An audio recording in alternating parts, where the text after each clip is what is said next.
Gracias a todos.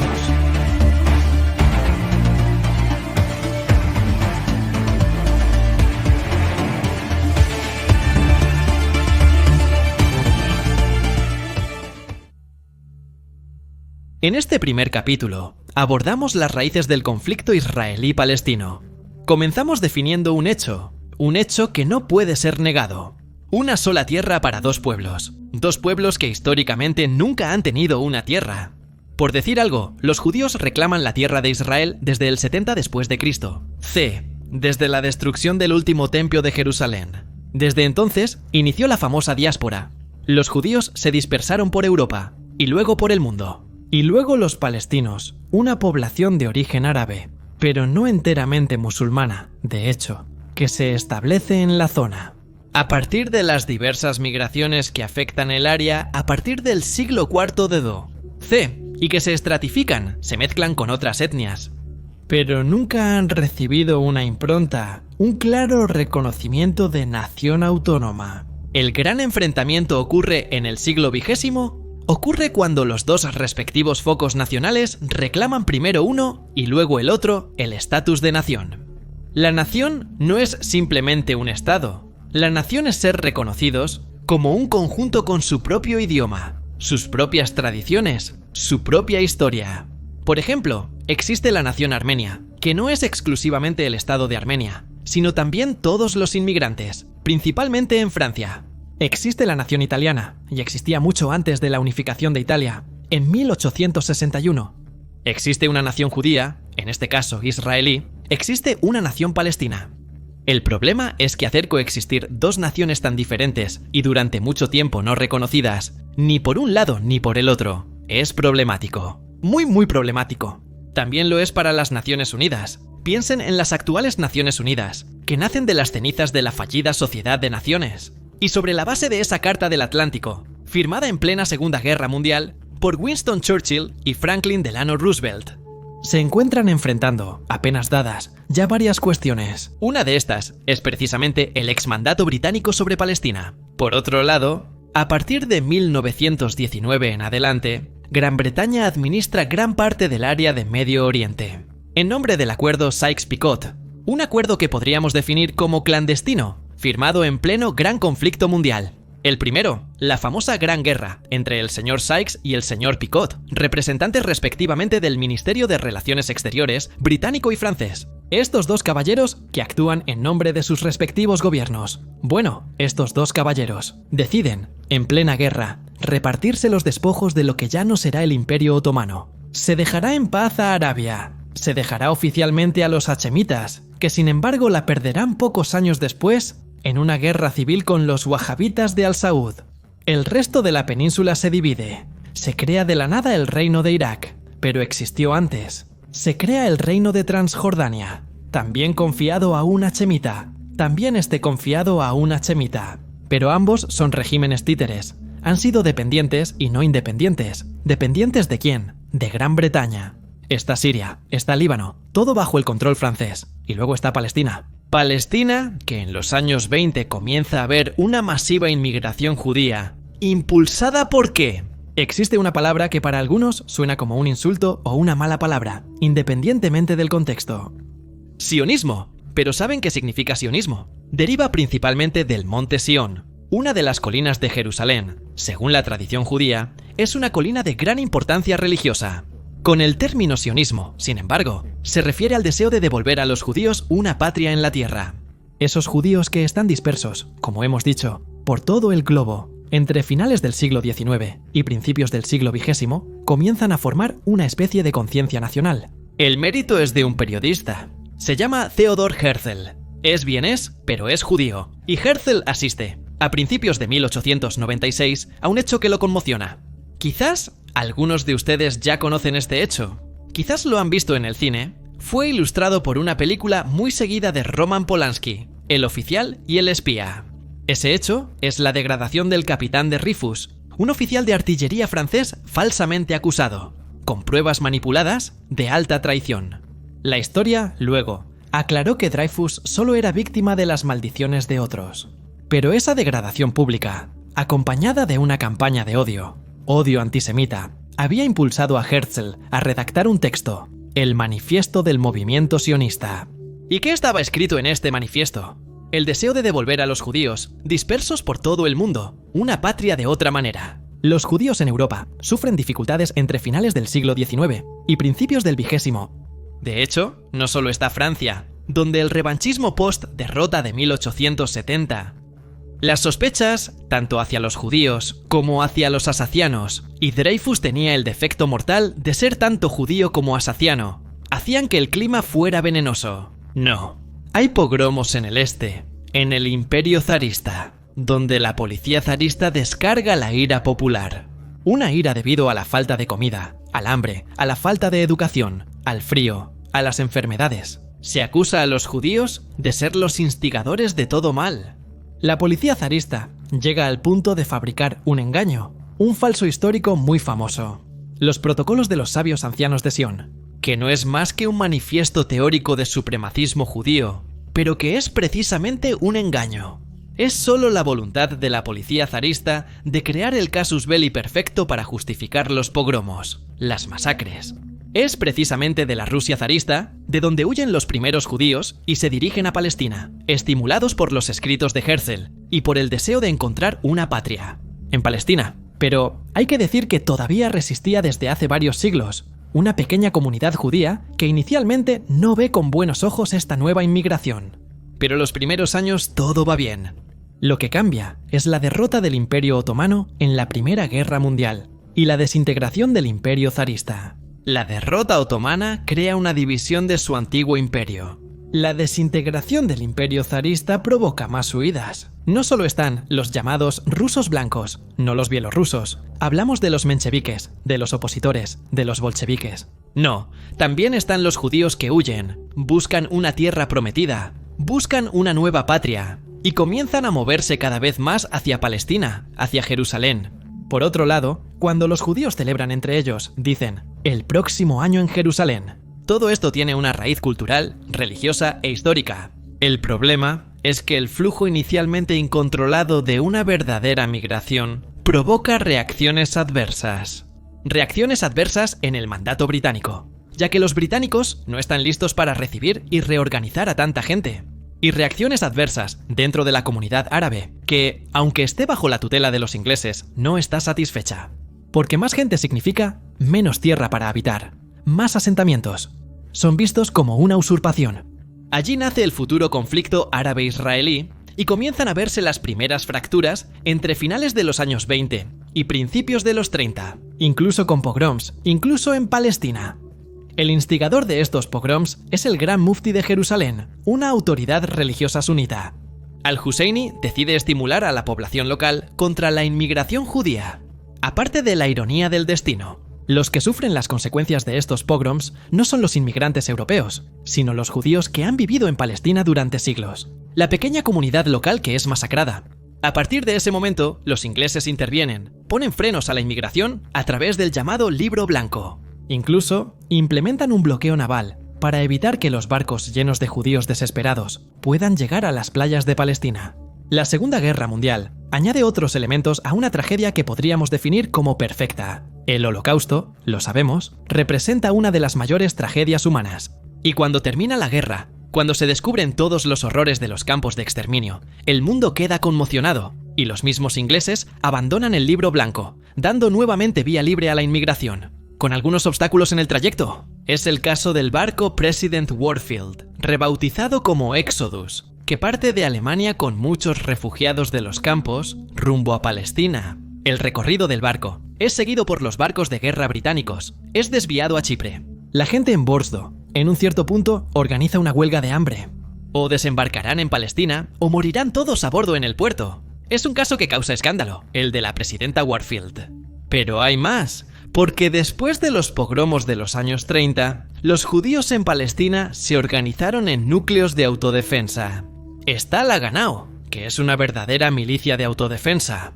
Y luego están las formaciones terroristas, el Irgun, y de una costilla de este la banda Stern. Son extremistas, son ultranacionalistas, judíos. Para ellos lo importante es conquistar toda la tierra, tomar todo lo que es necesario.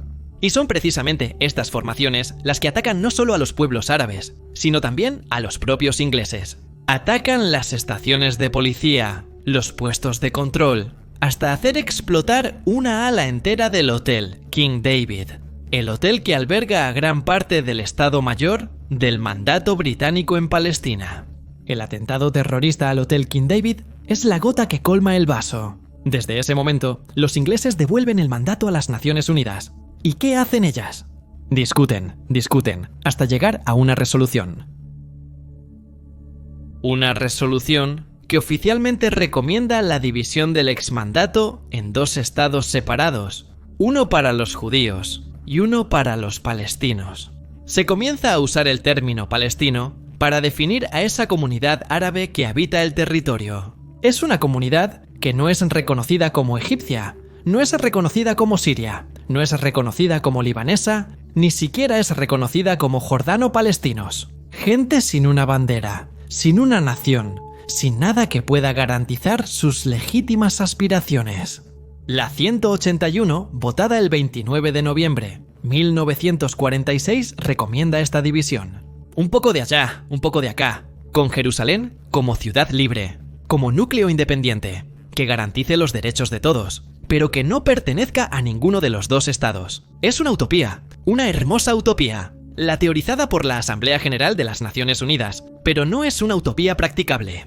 Porque inmediatamente después de la proclamación del Estado de Israel, en un ala del Museo de Tel Aviv, donde destaca el rasgo propio de Teodor Erdogan, comienza la primera de las guerras árabe-israelíes.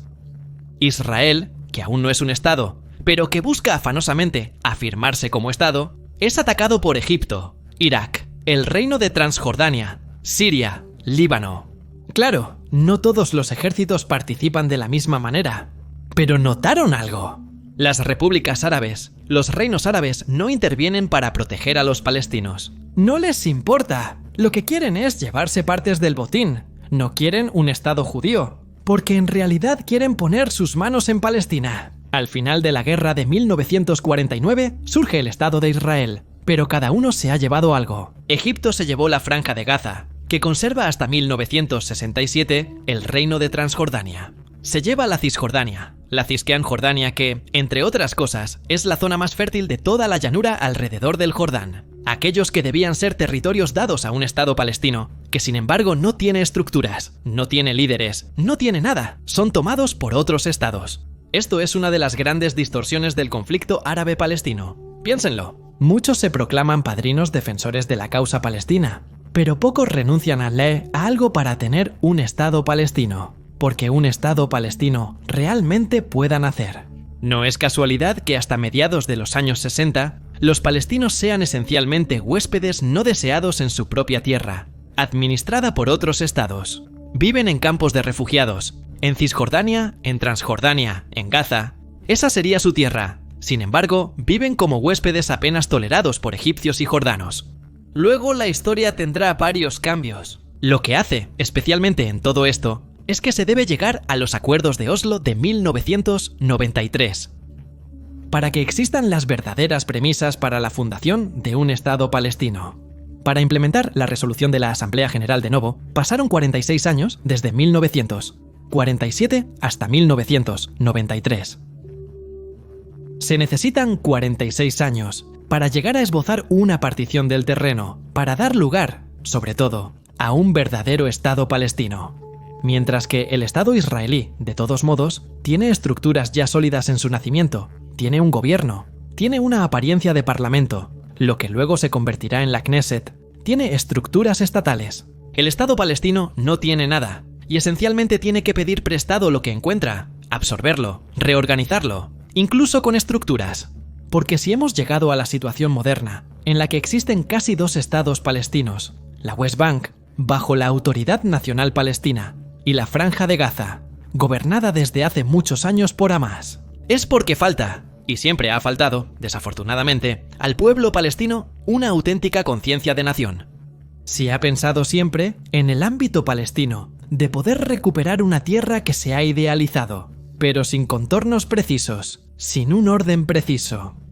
Recuperar lo que había sido quitado por los judíos ha sido el mantra durante mucho tiempo por parte de las formaciones combatientes.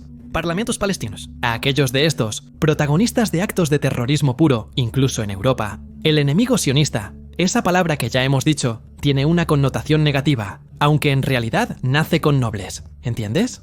Pero si Israel, a pesar de todas sus dificultades, a pesar de todas sus estructuras, sus contradicciones, se ha convertido de todos modos en un Estado democrático de estilo occidental, el hecho de que no haya un contraparte palestino, está claro, aumenta aún más las dificultades. Y luego, para mezclar todo, están esos extremos opuestos, esos nacionalismos opuestos que una vez más separan lo que debería ser igual. Del 5 al 10 de junio, 1967, el área de Medio Oriente cambia de manera radical, tras un conflicto y guerra relámpago en el desierto y las alturas. Pero, ¿cómo ocurrió? Y sobre todo, ¿cuáles son los efectos de la Guerra de los 6 días? Los efectos aún los vemos hoy, pero para entender el porqué de la Guerra de los 6 días, tenemos que remontarnos mucho tiempo atrás. Tenemos que remontarnos a mediados de los años 50, cuando Israel apenas se estaba formando. Se defendió durante la llamada Guerra de Independencia Israelí, o Primer Conflicto Árabe-Israelí A, y todo alrededor comienza un periodo de revolución. En Transjordania, el rey Abdalá es asesinado a tiros en la escalinata que conduce a la explanada de las mezquitas. Un extremista asesina al rey y a su nieto, el futuro rey Hussein, al dispararles. Sin embargo, se salva porque la bala dirigida a su corazón se estrella contra una pesada medalla que Abdalá había colocado en el pecho de su nieto. Otros trastornos ocurren en Siria, pero aún más en Egipto. Ese Egipto que había surgido de la Segunda Guerra Mundial, bajo la tutela británica, y luego se había liberado bajo el reinado de Farouk, destrona a su buen rey. No solo es expulsado Farouk, sino que durante la revolución llevada a cabo por los llamados oficiales libres, toda la clase política y dirigente egipcia es revolucionada. Desaparece sustancialmente el partido Wafd, el partido que había dominado la escena desde 1910, considerado corrupto, ya comprometido con el poder real. Se afirma una vía socialista árabe, que tomará el nombre del líder de la revolución egipcia, Gamal Abdel Nasser, alto oficial del ejército. El nasserismo, o socialismo árabe, o también panarabismo, es una corriente de pensamiento que identifica a todos los pueblos de la zona como árabes, y por lo tanto interesados en una unidad árabe. Unidad de intenciones y, de ser posible, también política. Por otro lado, el nasserismo que sopla como un viento en toda la región lleva al sangriento golpe de estado en Bagdad, del cual ya hemos hablado en un video específico con el asesinato de la familia. Hashemita lleva al presidente Shamoun en Líbano a pedir la intervención de los marines estadounidenses para evitar que también Líbano caiga en el caos. Bueno, este viento fuerte del nasserismo también lleva a la constitución de lo que se conocerá como la República Árabe Unida. Una unión, a decir verdad, efímera entre Egipto y Siria, con la intención no solo de dar una señal de panarabismo, sino también de aplastar al gran enemigo de la región, Israel. Ese Israel que, apenas 2 años después de la toma de poder de Nasser, había participado en la llamada Guerra de Siria. Estamos a mediados de los años 50. Nasser, para modernizar Egipto, necesita dinero, mucho dinero. Su intención es crear un Egipto finalmente emancipado del pasado y capaz de mirar con esperanza hacia el futuro. Se necesita dinero, tanto para la causa como para comprar armas soviéticas, pero eso es otra historia. Para obtener este dinero, también es necesario para construir la futura gran presa de Asuán, según Nasser. Tiene la idea de nacionalizar, con algunos años de anticipación, antes del final del contrato, el canal de Suez, ese canal que es vital para la circulación de mercancías. Los ingleses son simplemente desalojados. Deberían dejar el canal en unos años. Por otro lado, el contrato está venciendo y ya se prevé que no se renovará. Pero Nasser adelanta los tiempos y sobre todo establece que el canal no debe ser gobernado de manera internacional. No, debe ser completamente de manera egipcia, y los barcos en tránsito deben pagar los derechos de paso al Estado egipcio. Esta intromisión de Nasser, en un asunto inicialmente visto como estrictamente europeo, molesta especialmente a 2 naciones, ahora 2 naciones excolonialistas. Gran Bretaña, que es definitivamente un actor en la situación, ya que es desalojada, y Francia, que nunca ha estado satisfecha. todo este activismo de Nasser, que considera muy peligroso para la estabilidad de la zona, comenzando por Argelia. Bueno, Inglaterra y Francia se alían, traman un plan de intervención para atacar a Egipto y derrocar a Nasser, pero necesitan un casus belli. En resumen, más razón para intervenir. Por otro lado, si atacaran a Egipto, serían vistos como neocolonialistas, como fascistas, como agresores sin ninguna razón. Entonces, el golpe de genio es involucrar a Israel. Israel que inicia una serie de escaramuzas en la frontera y luego de repente rompe las barreras y ataca Gaza y el Sinaí, y llega casi al canal. En ese punto, los anglo-británicos intervienen oficialmente como fuerza de interposición, como fuerza de paz, en realidad para expulsar a su vez a los egipcios y apuntar hacia el Cairo. El plan no llega a un cumplimiento perfecto, porque se entrometen las dos superpotencias, Estados Unidos y la Unión Soviética. Están muy preocupados por la evolución de los eventos y al final deciden intervenir, amenazando con represalias, incluso nucleares. Israel, Francia y Gran Bretaña deben retirarse. Lo que es una victoria israelí en el campo se convierte en un éxito político para Nasser, quien desde ese momento se acredita definitivamente como el nuevo líder árabe. Es de ahí donde surge la verdadera era del nasserismo. Es de ahí donde surge la República Árabe Unida. Es de ahí donde también surgen las ideas ofensivas de Nasser, quien decide acabar, tarde o temprano, con el Estado judío.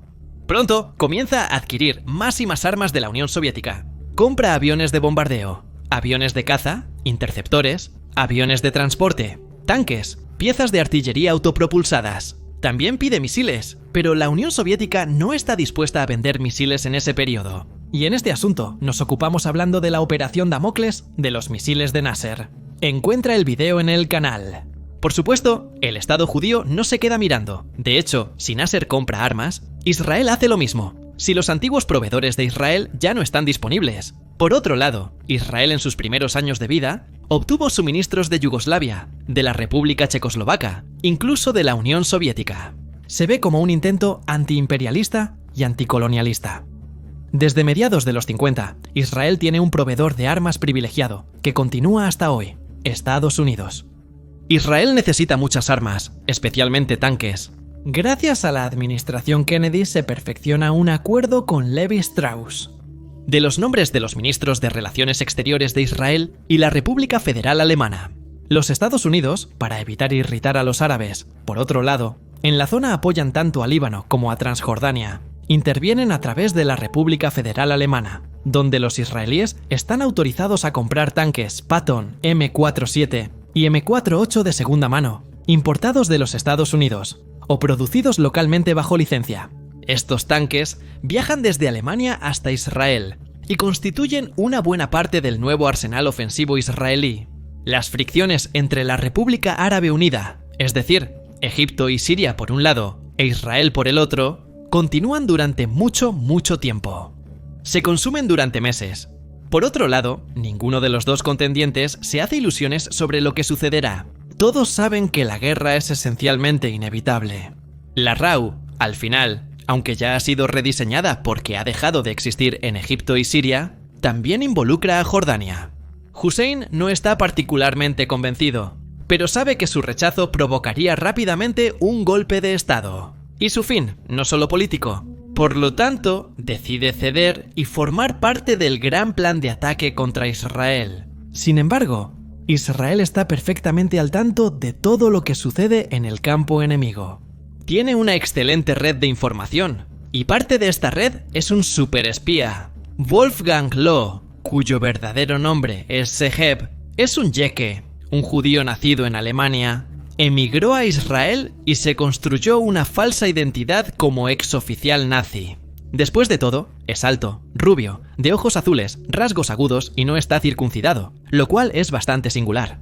Se infiltra en los círculos militares de El Cairo, abre una escuela de delegación frecuentada por los mejores oficiales de la zona egipcia, incluso de los servicios secretos, y obtiene información que, hasta poco antes del estallido de la guerra, envía de manera clandestina a Tel Ameza. Wolfgang Lotz es arrestado mucho antes del estallido de la guerra.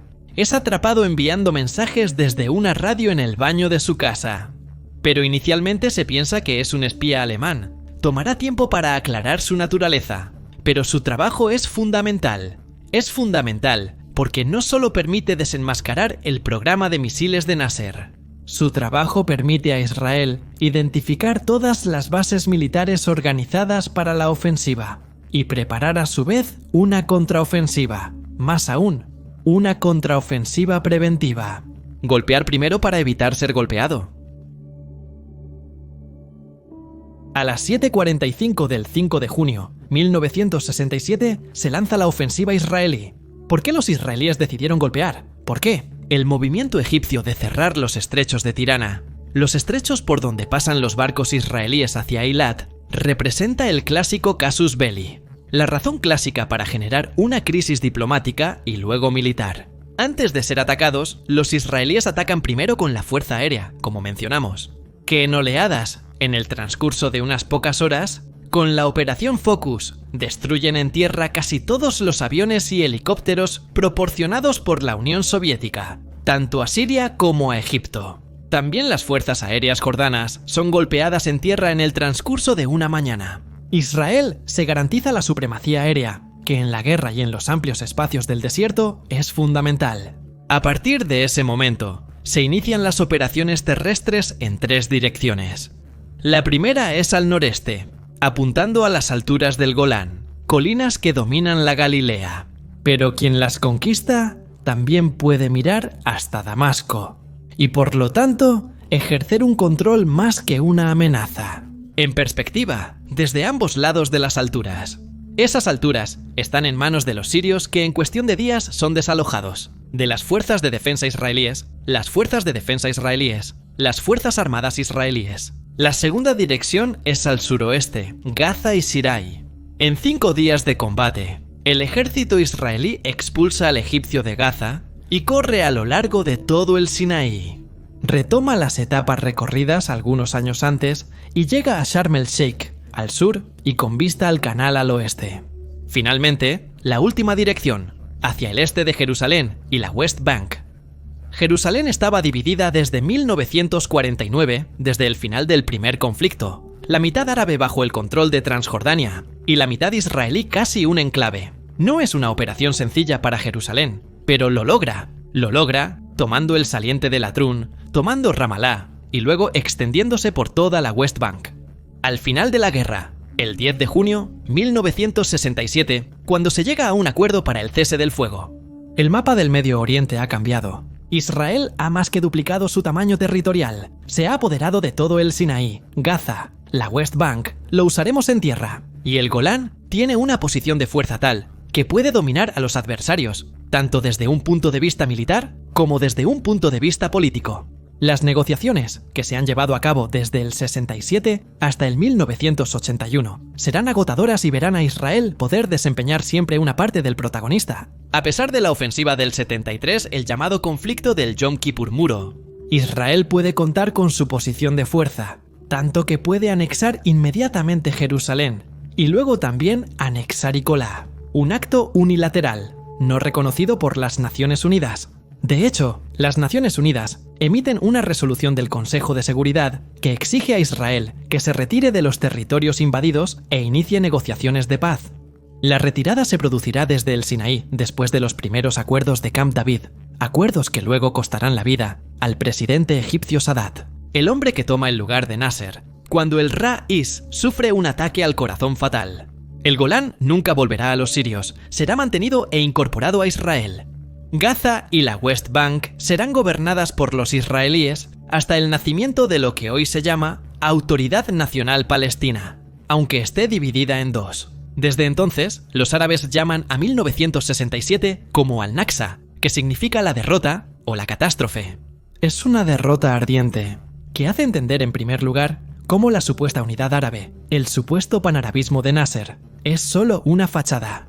Porque en el fondo, cada república, cada potentado, cada reino siempre ha actuado, como ya hemos dicho otra vez, por su propio interés, y ha preferido posteriormente actuar y negociar cada uno por su cuenta. La derrota de 1967 también marcará el nacimiento de la larguísima temporada del terrorismo palestino, y dará inicio a una nueva temporada de la diáspora palestina.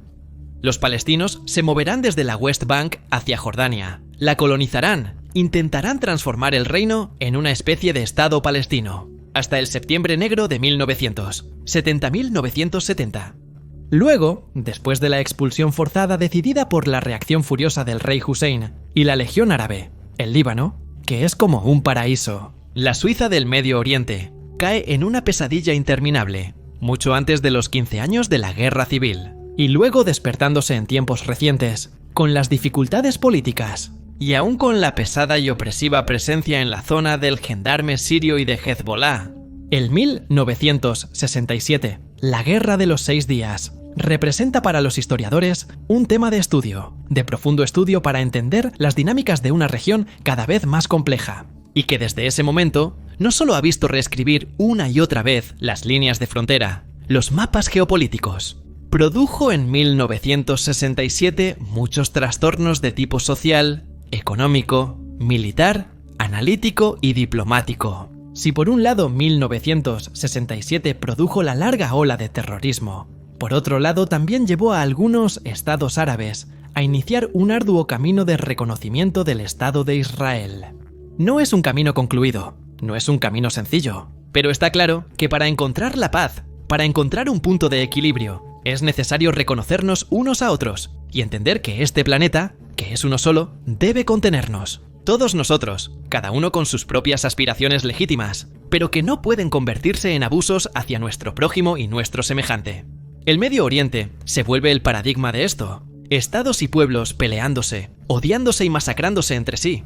Y en el fondo, los apetitos nacionales y nacionalistas. La determinación de unos cuantos de hallar un punto en común, alcanzar la paz y abandonar las armas definitivamente. Y los ojos fijos de la opinión pública europea, pero aún más de las grandes potencias que han visto en el periodo de la Guerra Fría, y también después, al Medio Oriente, como una especie de amortiguador o campo de pruebas. No tanto por las armas como por sus respectivas estrategias. Casi como si fuera un ensayo general, a la espera de un enfrentamiento más áspero, más difícil, más duro. En muchas otras partes del mundo, muchos se hacen la misma pregunta. ¿Es posible que dos pueblos se disputen el mismo pedazo de tierra? ¿Es posible que no haya una solución que satisfaga a ambos? ¿Es posible que no haya nada más que hacer que luchar por la eternidad? Bueno, si escuchamos a ambos lados, parece que no hay nada más que hacer. Uno debe ganar, el otro perder. Historias repetidas. Pero en realidad, si analizamos la historia desde ambos lados, bueno, descubrimos que ha habido algunas alternativas. Algunas han sido rechazadas por imposibilidad, otras han sido juzgadas como inadecuadas. En algunos casos ha habido verdaderos abusos. Comencemos desde el principio. Comencemos desde finales del siglo XIX, principios del siglo XX. Ya en el primer video, hablamos de la figura de Theodor Herzl, ese periodista vienés que, conmocionado por el resultado del caso Dreyfus, en Francia, da origen al movimiento sionista, que busca establecer una nación como patria para los judíos de todo el mundo. Bueno, la primera intención no está dirigida exactamente hacia Jerusalén. La primera intención del sionismo es obtener reconocimiento. Por lo tanto, ser reconocido como un movimiento nacional para la obtención de una entidad estatal por definir. Y el primer reconocimiento llega de Inglaterra, que ofrece Uganda a principios del siglo XX. Sí, ese estado hoy independiente en el corazón de África. El estado que hemos aprendido a conocer a través de uno de nuestros videos, el dedicado a Idi Amin Dada, lo encontrarán en el canal. Pero que en aquel tiempo era una colonia británica, y los mismos británicos pensaban que podían disponer de ella un poco a su antojo. La oferta de Uganda fue descartada, un poco por imposibilidades técnicas, un poco por la dificultad de poder realizar una migración masiva desde el viejo continente hacia el corazón de África. Por otro lado, a principios del siglo XX, los viajes aéreos aún eran imposibles, y los viajes en barco muy largos, cruzando desiertos. De la jungla, ni siquiera hablemos de eso. Avancemos un poco más. En la Alemania de los años 30, Hitler asume el poder a principios de la década. Al pensar en un plan de evacuación de los judíos de Europa, no es la evacuación propuesta luego en la base, que esencialmente es solo una perifrasis para ocultar el exterminio. No, es una evacuación real, un deseo de trasladar a todos los judíos de Europa a otro territorio. Con el inicio de la guerra, con la derrota de Francia y con el nacimiento de la Francia de Vichy, se piensa en Madagascar. Favorecer la emigración judía, que ya había comenzado hace 20 años, yendo hacia Palestina en una dirección diferente. Una isla, una gran isla, frente a las costas africanas, en el Océano Índico, para dedicar exclusivamente al pueblo judío. Este también es un proyecto sustancialmente utópico. Es imposible de realizar por muchas razones, pero esto subraya el hecho de que de vez en cuando existen alternativas. La mejor alternativa es la propuesta por las Naciones Unidas, con las resoluciones de las que ya hemos hablado. La creación de un doble estado, uno judío, el otro palestino, con Jerusalén como territorio neutral. Pero esta solución, que inicialmente fue aceptada por los colonos judíos, fue rechazada. No tanto por los palestinos, no consultados en la Organización de las Naciones Unidas y carentes de una verdadera representación, sino por los otros países árabes. Y ya hemos visto por qué. Es mucho más fácil avivar el fuego para tomar todo lo que está disponible. Egipto que se queda con la Franja de Gaza, Transjordania que se queda con la West Bank. En resumen, es mucho mejor dividir el pastel sin dejar migajas, ni para los judíos ni para los palestinos. Pero los palestinos, desde 1949 en adelante, también han vivido su propia diáspora. Una diáspora que se ha orientado en varias direcciones. La Franja de Gaza ha sido una de estas y aún lo vemos hoy.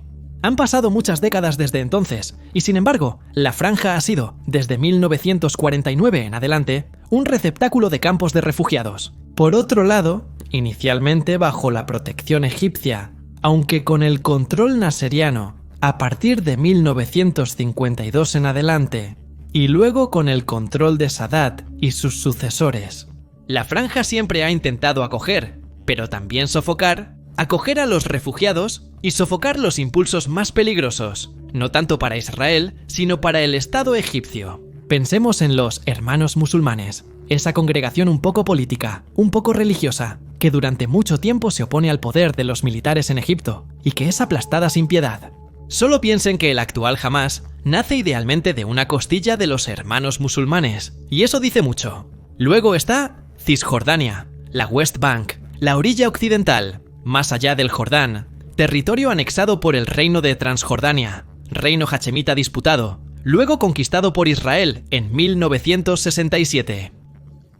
Un territorio lleno de campos de refugiados donde nacen muchas formaciones combatientes y terroristas. La más conocida es Al-Fatah, brazo armado de la Organización para la Liberación de Palestina. Organización para la Liberación de Palestina, liderada por Yasser Arafat. Aquí está la Organización para la Liberación de Palestina. La Organización para la Liberación de Palestina, durante largas décadas, se ha propuesto un doble objetivo. Por un lado, la destrucción de Israel. Por otro, la formación y constitución de un Estado palestino. Pero ante la imposibilidad de lograr el primer punto, es decir, la destrucción de Israel, la Organización para la Liberación de Palestina ha intentado 2 veces en su historia modelar, o, si prefieres, usando un término un poco diferente, terraformar los estados existentes. Uno de estos era el Reino de Transjordania. Después de 1967, durante aproximadamente 3 años, los combatientes de la Organización para la Liberación de Palestina se trasladaron cada vez más allá del Jordán. Establecieron sus propias bases para realizar incursiones hacia la Transjordania, pero eso no fue suficiente. Si bien, inicialmente los jordanos favorecieron la presencia de los combatientes palestinos en su territorio, incluso en algunos casos, los apoyaron durante sus incursiones más allá de la frontera. Hay que decir que con el paso del tiempo, esa presencia se ha vuelto cada vez más molesta.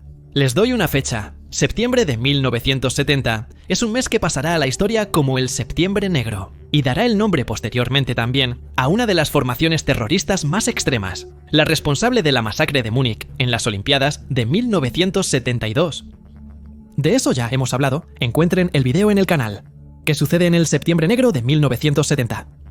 Tras 3 años de convivencia forzada, la situación empeoró, de un arraigo cada vez mayor de la propia Organización para la Liberación de Palestina de Fatah, de las formaciones combatientes palestinas dentro de su propio estado.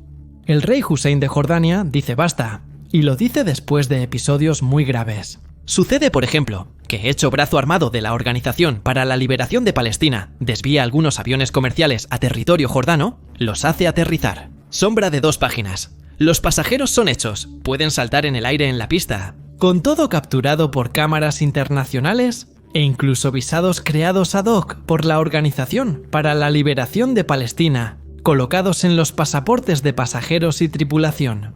El escrito Estado Libre de Palestina es un abuso a nivel de soberanía. Rey Hussein A. Poco a poco, recopila pruebas de cómo la Organización para la Liberación de Palestina está intentando tomar el reino de Transjordania y transformarlo en la imposibilidad de destruir Israel en un reino palestino o en una república palestina.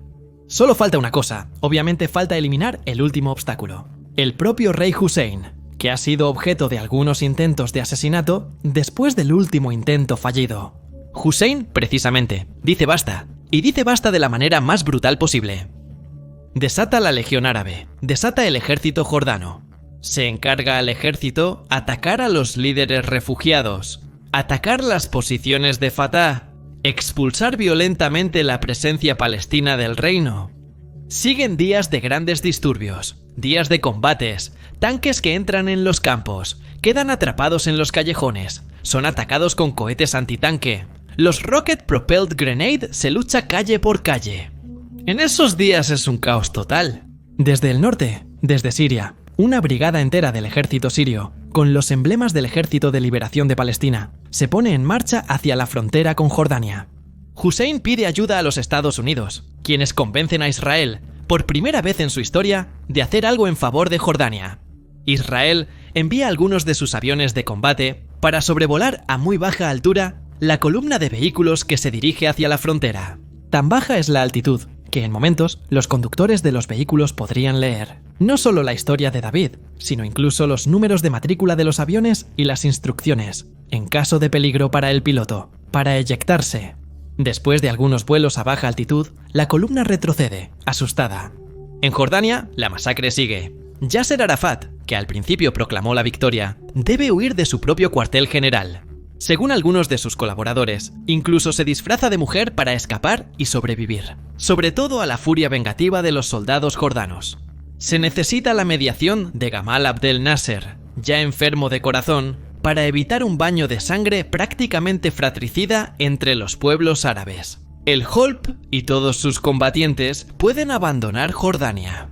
Así termina Hussein, recupera su propio estado y se vuelve completamente autónomo, sin más situaciones híbridas o de peligrosa continuidad.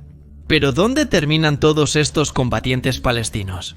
Obviamente, no pueden ser deportados. Los israelíes no los aceptan. Ni Assad en Siria los recupera. Hacia el sur, en Arabia Saudita, ni se menciona, los saudíes no quieren saber nada. Nasser muere precisamente debido al esfuerzo realizado para las negociaciones de paz. Egipto también atraviesa una transición que lleva a la presidencia al ex vicepresidente de Nasser, Anwar al-Saddam. Ante esto, los palestinos se dirigen más al norte, hacia Líbano. Líbano, que es un estado multiconfesional, gobernado por el Pacto Nacional de 1943, ese pacto que define a Líbano como un país de fisonomía árabe. Frase vacía que pretende abarcarlo todo. Se ve trastornado por la llegada de los palestinos, porque los palestinos alteran los precarios equilibrios de Líbano. Equilibrios precarios que estuvieron a punto de saltar en 1958 a raíz de la ola de naserismo, de panarabismo. A la llegada a las playas de Trípoli y Beirut de los Maris, llamados por el presidente Shamoun, y que estaba viviendo en ese periodo, mitad de los años 70, la primera mitad de los años 70, un periodo extremadamente turbulento, con diversas facciones políticas, pero también religiosas y de clan, luchando entre sí para tomar el poder. Si la presidencia está por constitución en manos de los maronitas, la presidencia de los consejos está en manos de los sunitas, la presidencia del parlamento a los chiitas y así sucesivamente. Los drusos quieren subvertir este equilibrio. Ya no están de acuerdo en querer mantener ese pacto. Y la llegada masiva de palestinos, que comienzan primero a formar campos de refugiados, luego a colonizar áreas enteras, especialmente del sur del Líbano, alrededor del río Litani. Esto altera los equilibrios. Desde Líbano comienzan a partir varias incursiones de fe a Ión, hacia el sur, hacia Israel, hacia Galilea. En una de estas incursiones, llevada a cabo con botes inflables, un comando palestino desembarca en las playas, toma como rehenes primero un autobús de línea, luego un jardín de infantes dentro de un kibutz. Intervienen las fuerzas especiales israelíes. La crisis se resuelve, pero con varias muertes, tanto en el comando palestino con un suicidio, como entre los rehenes. Desde ese instante, inicia una nueva etapa, una guerra civil en Líbano. Una guerra civil debido tanto a la presencia palestina como al hecho de que en poco tiempo los maronitas ya no soportan las presiones que reciben para renegociar los equilibrios del pacto nacional. La chispa que hace estallar todo es un intento de asesinato. Otra vez.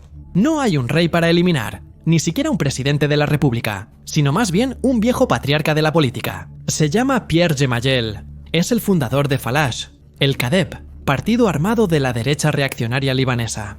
¿Maronitas? Pierre Gemayel ya ha competido perdiendo la presidencia, pero está allanando el camino para sus hijos Amin, y sobre todo Bashir. Pierre Gemayel, en abril de 1975, se encuentra en Mansur, un suburbio enteramente maronita de la capital. Asiste a misa un domingo. A la salida de la misa, que consagra una nueva iglesia, en el atrio se disparan algunos tiros de arma de fuego. Pierre Gemayel la queda ileso. Sus guardaespaldas lo protegen, pero quedan muertos y heridos en el suelo. ¿Quién ha sido? Palestinos, ese es el veredicto. Y en poco tiempo, un comando del Kataeb de los paramilitares de la Falange ataca un autobús lleno precisamente de palestinos y comete una masacre.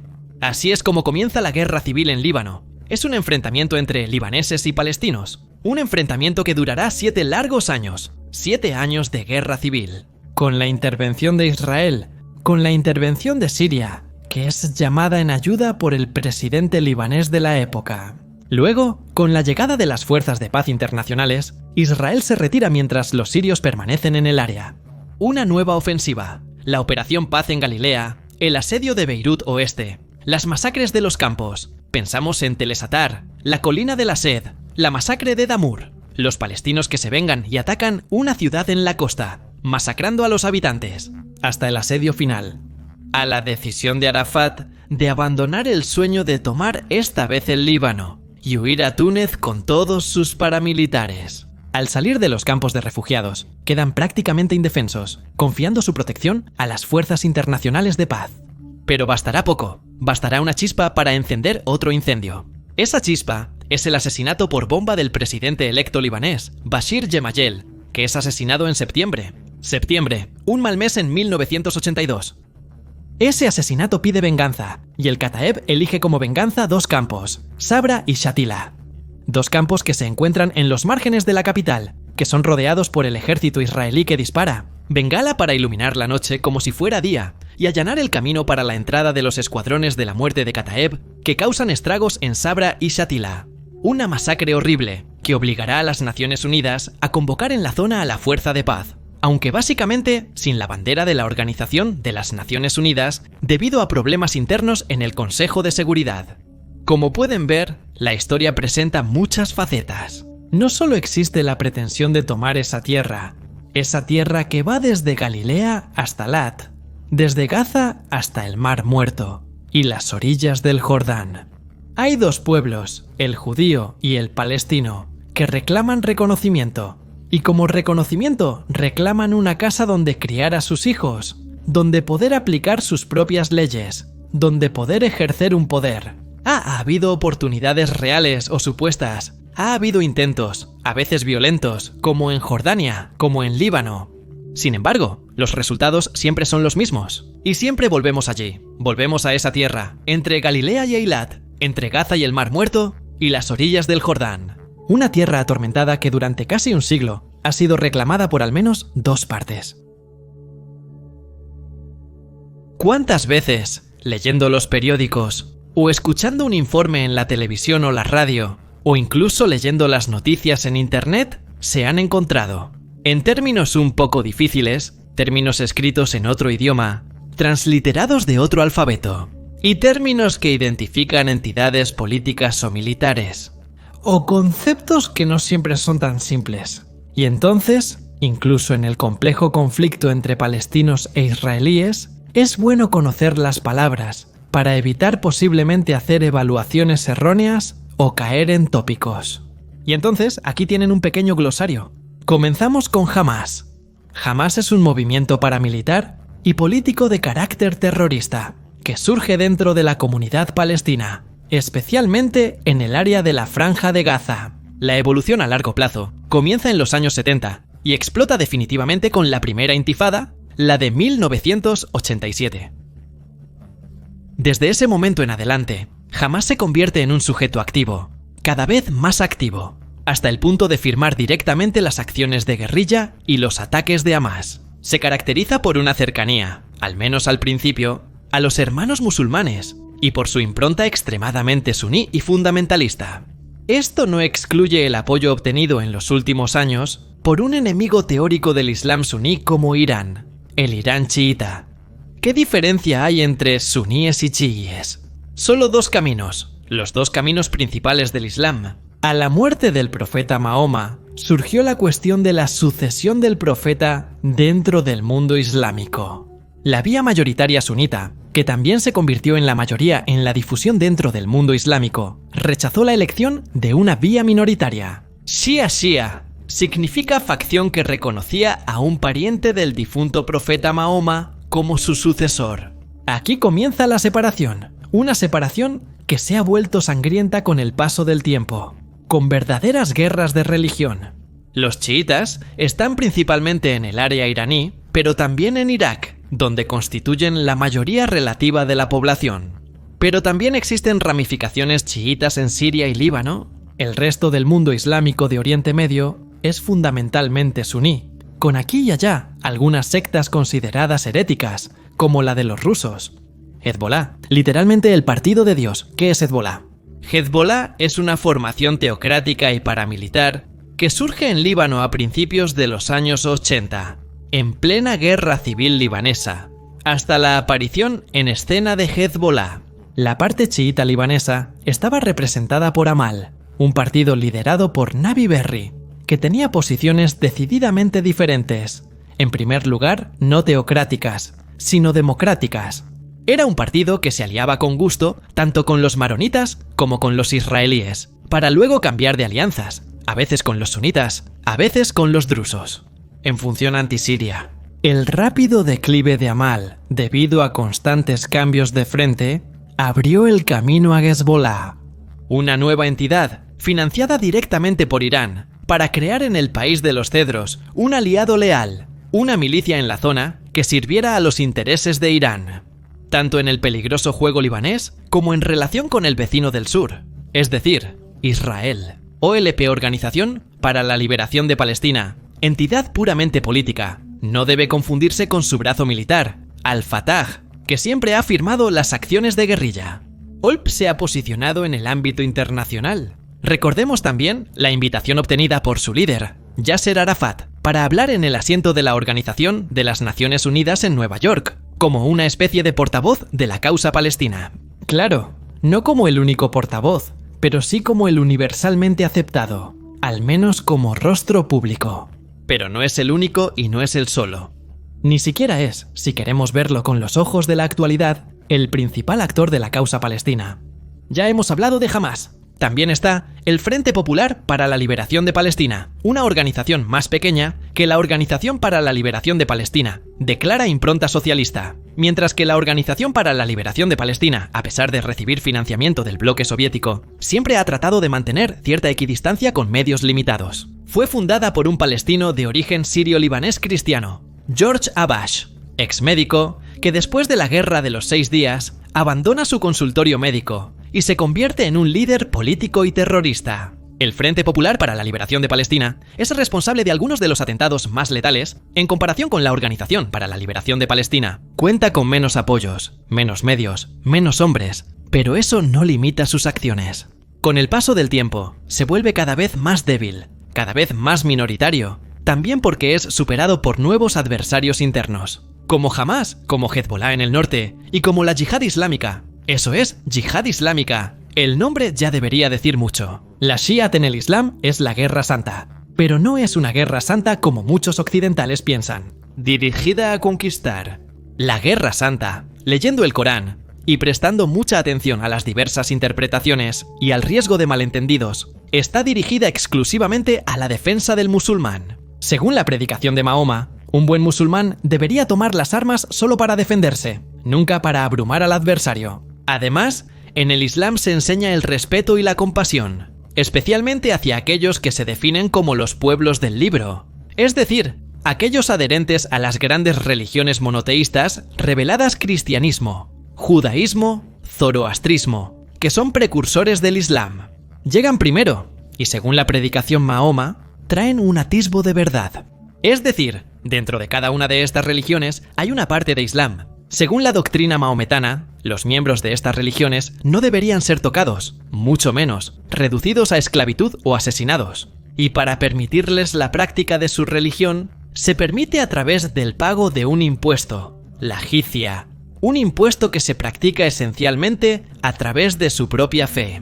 La yihad islámica es un elemento adicional de perturbación en el contexto de Oriente Medio, porque propone una visión distorsionada del término yihad y una visión aún más distorsionada del Islam. Predica una guerra santa de agresión contra cualquier enemigo que no sea un fiel musulmán suní, con la excusa de una autodefensa que en realidad no existe, porque el Islam predica algo muy diferente. Pero la yihad islámica requiere el uso de métodos de agresión y no de autodefensa, de opresión y no de compasión, de ataque indiscriminado a civiles, incluso a través de técnicas suicidas, que si leemos bien el Corán, están prohibidas. Vamos más allá y pasamos al otro campo. Fuerzas de defensa israelíes. Fuerzas de defensa israelíes. Cuando nos referimos a las Fuerzas Armadas israelíes, principalmente usamos este término, Fuerzas de Defensa israelíes. Algunos todavía hoy las llaman Zahal, que probablemente sería el ejército de tierra, pero ya en la misma Israel, el término Zahal ya no se utiliza. Algunos, refiriéndose a las fuerzas especiales, las llaman Palmaj. Pero el Palmaj, que era una fuerza de élite durante la Guerra de Independencia israelí, la del 48-49, fue disuelto posteriormente con la reorganización de las Fuerzas Armadas. Entonces, cuando hablamos de las Fuerzas Armadas israelíes, es correcto referirse a ellas como Fuerzas de Defensa israelíes, Instituto para la Inteligencia y los Asuntos Especiales. Por Mossad siempre nos referimos a la suma de los servicios secretos israelíes, que en realidad se dividen en varias secciones. El Mossad es esencialmente el servicio de espionaje extranjero. Utiliza varias oficinas de agentes, declarados o encubiertos, que residen en embajadas, pero también de agentes no declarados en las embajadas, de equipos de acción para el espionaje y equipos de acción para la intervención. Están los equipos Ayanin y los equipos Kidon, dependiendo de las tareas a definir. Pero trabaja esencialmente en el extranjero. Luego está el Servicio Secreto Militar, anteriormente conocido como SISMI, ya que este organismo ya no existe. Se encarga del espionaje militar, también orientado hacia el extranjero. Luego está la oficina que se ocupa de los países que persiguen activamente a los judíos. Hoy está enfocado principalmente en Irán, pero en el pasado también se ocupaba de otros estados. Y luego está lo que se conoce erróneamente en Occidente como Shin Bet, es decir, el Servicio de Seguridad. Pero Shin Bet son las dos iniciales hebreas de Sherut Bitachon, es decir, Servicio de Seguridad. En realidad se llama Sherut Bitachon Kladi, es decir, Servicio de Seguridad Interno. Así que, Shabak, no lo llames Shin Bet, sino Shabak. Es el servicio de seguridad que se encarga del contrainteligencia interna, la recopilación de información para uso interno y la seguridad interna. También de personajes políticos, grandes industriales, personalidades estratégicas e incluso equipos nacionales o de clubes de gran relevancia. Sí, como el que suscribe, eres un apasionado del baloncesto. Habrás notado que cuando el Maccabi Tel Aviv viaja a Europa para las competiciones continentales, está acompañado por una autoridad de escolta. Esos no son agentes del Mossad, aunque a veces en los periódicos se les retrata como tales. Son agentes del Shabak, cuya tarea es proteger a los atletas y al personal del equipo, ya que podrían representar un objetivo para los terroristas, especialmente después de la masacre de Múnich del 72, para asesinatos o secuestros. Esperamos haberles ofrecido un servicio útil. A veces, la historia no es solo contar lo que fue el pasado, sino también aclarar esos aspectos colaterales que son fundamentales para entender el presente, para leer el presente y para comprender el presente.